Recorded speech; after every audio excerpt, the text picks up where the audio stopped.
Salut à tous, j'espère que vous allez bien, c'est Olivier de tutorialastuces.fr.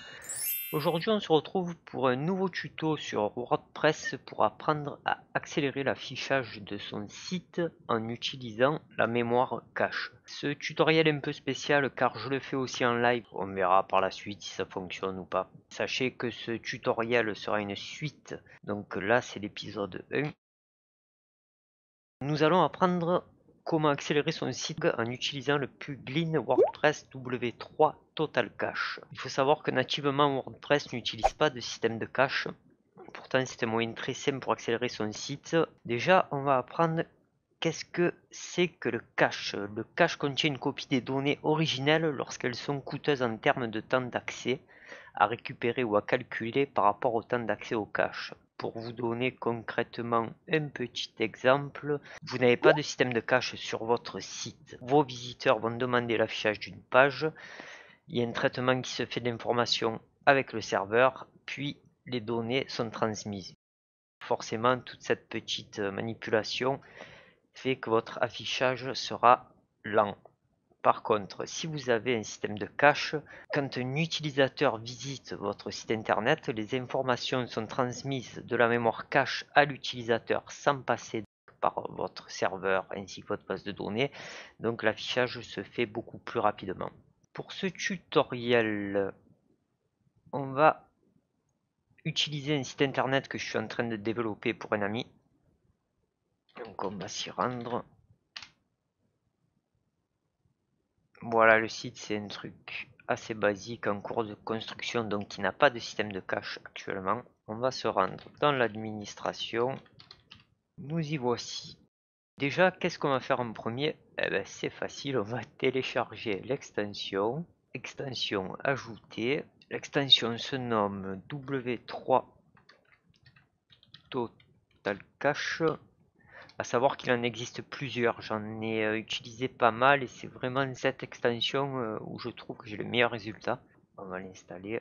Ce que je vais faire avant de l'activer, je vais faire un test de rapidité du site internet pour voir justement ce que je vais gagner comme temps d'accès une fois que le système de cache est en place. Je vais utiliser Yoast CO, mais bon, si vous ne l'avez pas, c'est pareil. Le lien sera dans la description pour aller sur l'utilitaire de Google qui permet de tester la rapidité d'un site. Test de vitesse de page Google. Ah, c'est page speed inside. Là, le test est lancé. Voilà, alors, déjà, on va noter les résultats. Pour l'affichage mobile, on a un résultat de 89 sur 100, ce qui est très bien. Et pour l'affichage sur ordinateur, on a un résultat de 59 sur 100, ce qui est très bas. Une fois que notre système de cache sera en place, on refera un essai, voir ce qu'on a gagné et voir aussi ce qu'on pourra optimiser par la suite. C'est justement pour ça que je compte faire une série de tutoriels sur l'optimisation du temps d'affichage. Ça c'est noté, hop, on ferme, on revient sur le tableau de bord. On va activer maintenant l'extension. C'est là, activé. Là, notre extension est activée. On va déjà voir ce que ce message nous dit. W3 Total Cache, une route. Ok, ce que nous allons faire, on va aller dans les réglages, permalien, on va régénérer un fichier htaccess. Là, pour les réglages, bon, ça n'a pas trop de rapport, mais je vous conseille de le mettre sur nom de l'article pour le référencement. Et là, simplement, je clique sur enregistrer les modifications, ce qui va régénérer un fichier htaccess. Maintenant, on revient sur notre tableau de bord, on va se rendre dans l'onglet Performance, qui est l'onglet de l'extension pour la mémoire cache. Et on va toujours regarder ce qui nous dit en premier en haut. Une ou plusieurs extensions étaient activées ou désactivées. Merci de vider le cache page et vérifier le réglage de minification. Donc déjà, on va vider le cache des pages. On va se rendre dans l'onglet minifier. Et pour construire le cache de minification, utiliser l'opération. On vide la cache. Voilà. Maintenant, on va voir et paramétrage de l'extension qui sont un peu compliqués, mais bon, une fois qu'on y a touché une fois, eh ben on n'y a plus à revenir, j'ai envie de vous dire. Ce que nous allons faire par contre, on va se rendre sur le site de Tutoriel Astuces pour pouvoir prendre en même temps les infos, tant qu'à faire, pour ne pas tout se retaper et ne pas faire de bêtises. Alors, on va essayer de se mettre comme ça. Donc la fenêtre de gauche, c'est mon site tutorielastuces.fr et celui de droite, c'est le site où nous allons paramétrer le cache. Je préfère vous le préciser. Allez, on va dans le tableau de bord, là on y est. Parfait. On va commencer le truc. On va se rendre dans l'onglet paramètres généraux. Alors, je vais pas tout vous expliquer mot à mot, vous n'avez qu'à suivre un peu ce que je fais parce qu'il y a des trucs où c'est vraiment pas nécessaire d'y travailler dessus. Normalement, vu que je l'avais déjà installé le Total Cache pour un précédent tutoriel, mais ça n'avait pas fonctionné, j'avais eu un souci de micro, donc il est possible que tous les réglages soient déjà faits. Donc ce que vous faites, vous y allez doucement, vous regardez la vidéo et en même temps vous réglez votre truc. Je reviendrai bien sûr sur quelques points qui sont importants. Nous allons commencer. Mise en cache des pages, il faut l'activer, très important. La méthode, si vous êtes sur un serveur dédié, donc ce qui est mon cas chez OVH, un serveur pardon, mutualisé, vous cochez disque amélioré. Ensuite, on descend. Le minifier, on l'active. Mode de minification automatique.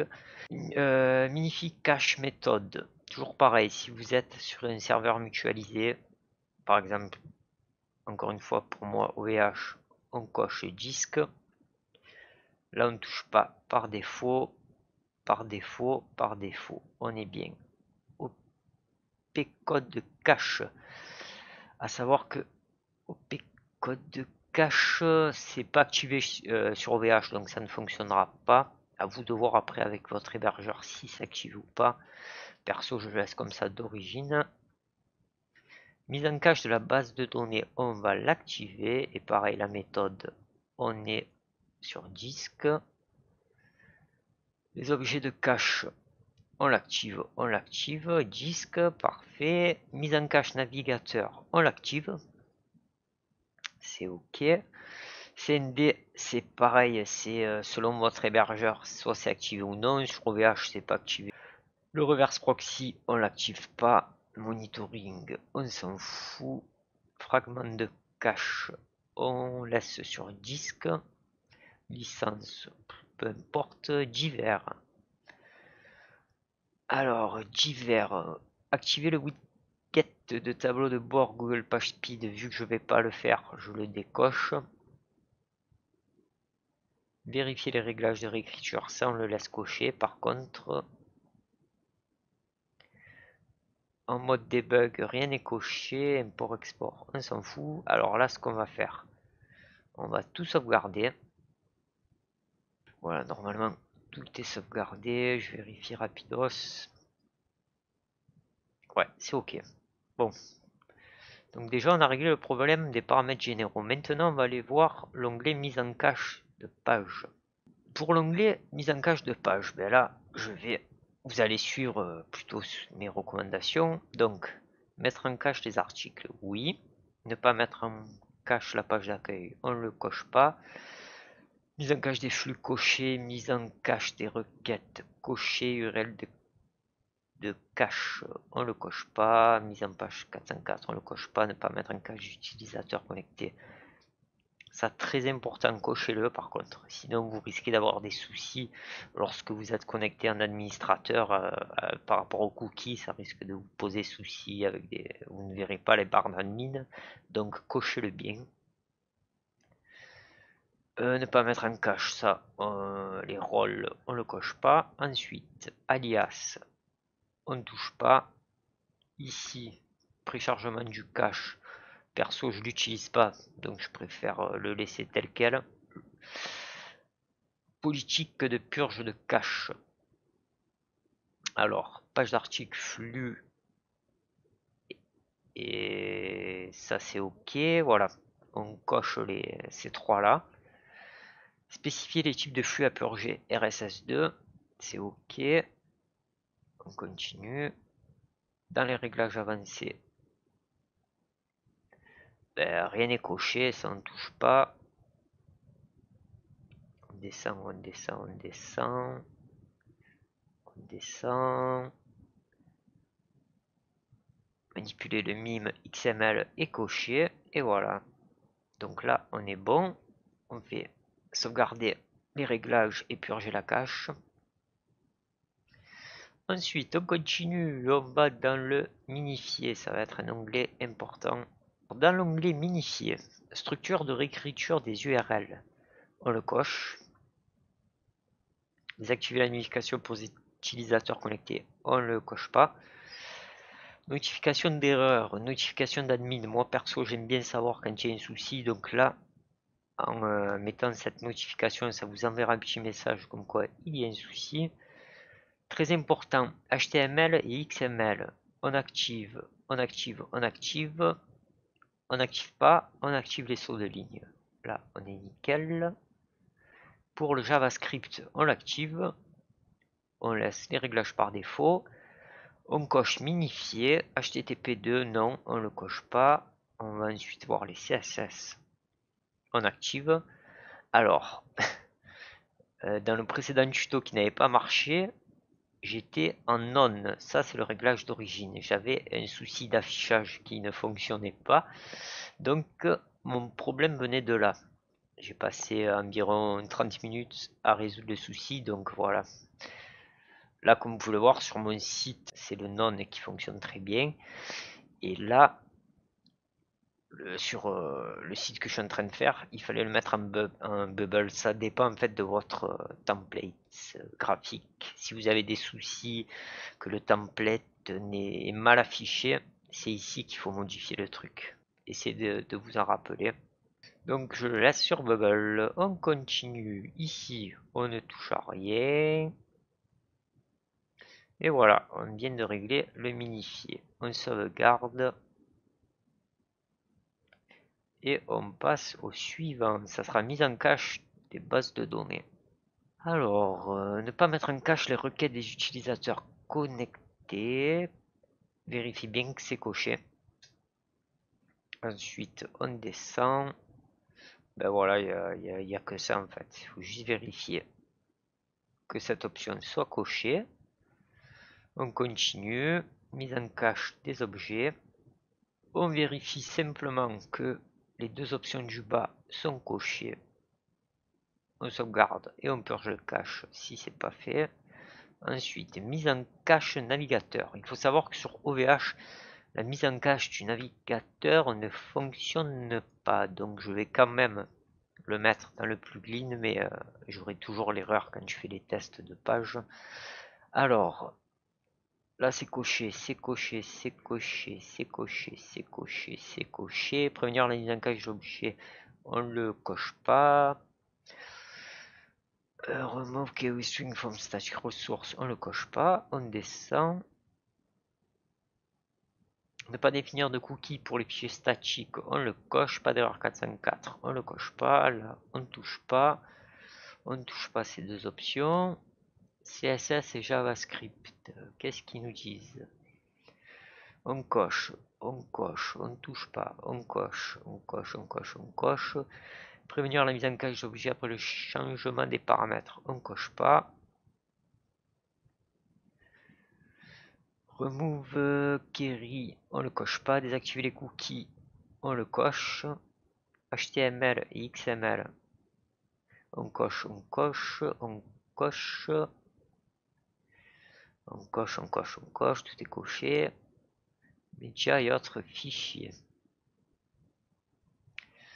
Là c'est coché, c'est coché, c'est coché. C'est coché, c'est coché, c'est coché. Prévenir la mise en cache toujours. On ne le coche pas. Là pareil, on ne coche pas le remove query string from static resource. Et voilà, on sauvegarde et on purge le cache. Ensuite, de groupe d'agents utilisateurs. On ne va pas y aller, c'est des options qui sont pas essentielles pour ce qu'on fait actuellement. Groupe référent, pareil, on ne va pas regarder cette option. Par contre, on va aller voir dans les cookies group. En mobile, c'est ok, cache, c'est ok. Là, c'est coché, c'est parfait. Les abonnés, ils sont mis en cache, c'est parfait. Voilà, donc là, on ne coche que cache, mais on n'active pas le groupe. On sauvegarde et on purge le cache. Ensuite, CDN. Comme vous pouvez le voir, il est actuellement désactivé sur le serveur, donc ça ne sert strictement à rien que je le règle, mais bon, dans le doute, je vais le faire, ben c'est simple. Tout est coché sauf ajout d'entête canonique. On va juste vérifier l'avancée. Add course header est coché. Voilà, c'est tout. Donc ça, après, c'est une option qui est activée ou non chez votre hébergeur. Ça, vous pouvez pas faire grand chose si vous avez un serveur mutualisé comme moi. Vous n'avez pas accès à ces options, quoi. Alors, on va regarder les mises en cache fragmentées. Mais pareil, il n'est pas autorisé par mon serveur, donc on ne va pas s'y attarder. On va vérifier rapidos l'onglet monitoring. Désactivé, donc ça, on s'en fout. Extension, on s'en fout. Donc voilà, ben normalement là déjà notre système de cache est opérationnel. On va visiter le site pour pouvoir justement générer le cache.